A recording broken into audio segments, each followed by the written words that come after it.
What up, everybody? Welcome back to the Phil's channel. Back here bringing another video. Today is going to be another action figure review, and this is the big cast from Elite 55 that we did get on the Target run and done.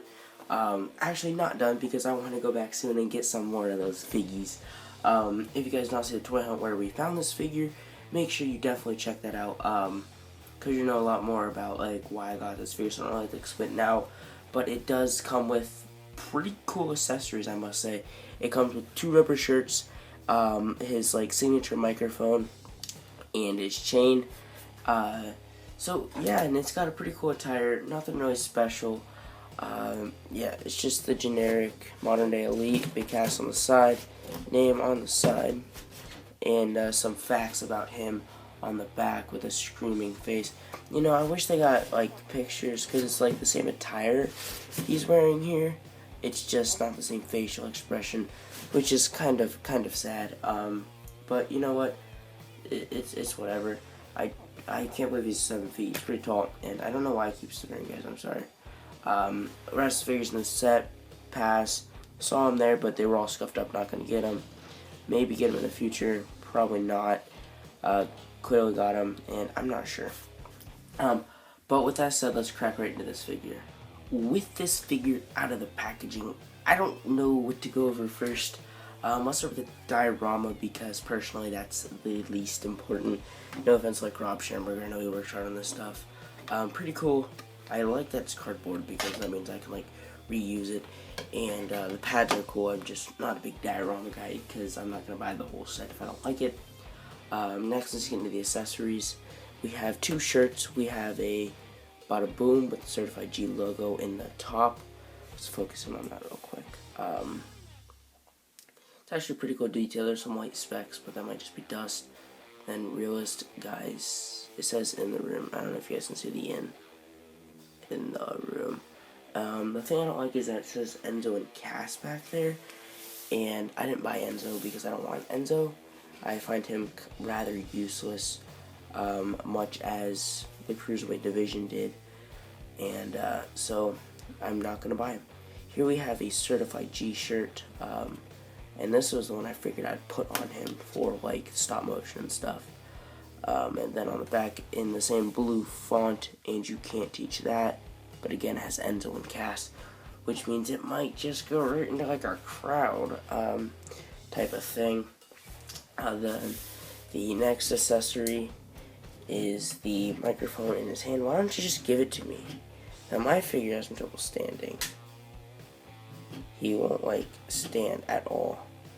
It kind of makes me mad because I like his face. I want it to be staring at you guys. Like, could you just look at that face real quick? Okay, but with that said, let's check out the microphone now.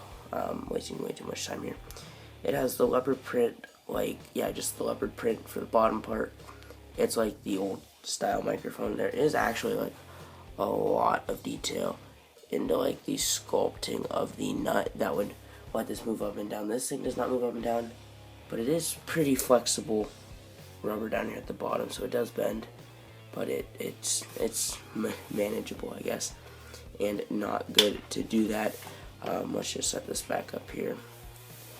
And so the figure itself isn't really anything special. Well, of course it's special. The other accessory is that chain there. Look, can we take a look at this head scan real quick?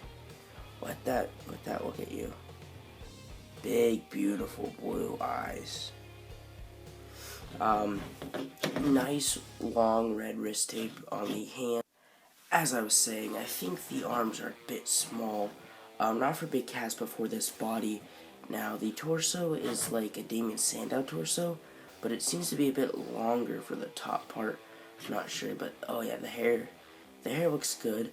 I kind of like my chain, I think, is missing. No, the hair is molded to be like that. That's weird. That's not how like regular hair is. But the beard is spot on.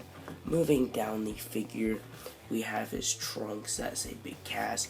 Just like with his last figure, they painted in his crotch, which is a weird choice, but hey man, you do you, Mattel. If he goes for his big boot, it's gonna look weird. But anyways, just the red trunks. I really like this color red. Red and blue are like my favorite colors, and this is a good shade of red. And there's a lot of detail in that big cast, and it's like the explosion. And on the back here we have Queens, New York. That's one thing I like. Him and Enzo never matched the tires, so that way, like, they could always be separate at any time. Big, big, long legs. Again, mine has some type of issue with standing. Hopefully that comes out as I play with it, because his legs seem a bit like weird shape, and then they were hard to get out of the box, the plastic. But just big boots, big long legs, and it's just crazy. Well, guys, there you have it. That was my review for the Elite 55 big cast. Hopefully you all did enjoy. This figure's pretty good. Aside from like paint issues, which you can't really do anything about, this figure is, I mean, for a big cast figure, it's pretty spot on. Love that head scan, love the eyes, love the beard, love the attire, love the color. Shirts are meh, but you know what, 2 shirts, I really can't complain. But with that said, hopefully you all did enjoy. I thank you all so very much for watching. Stay tuned to the channel. I hope I got some good stuff coming up soon, and I'll see you next time.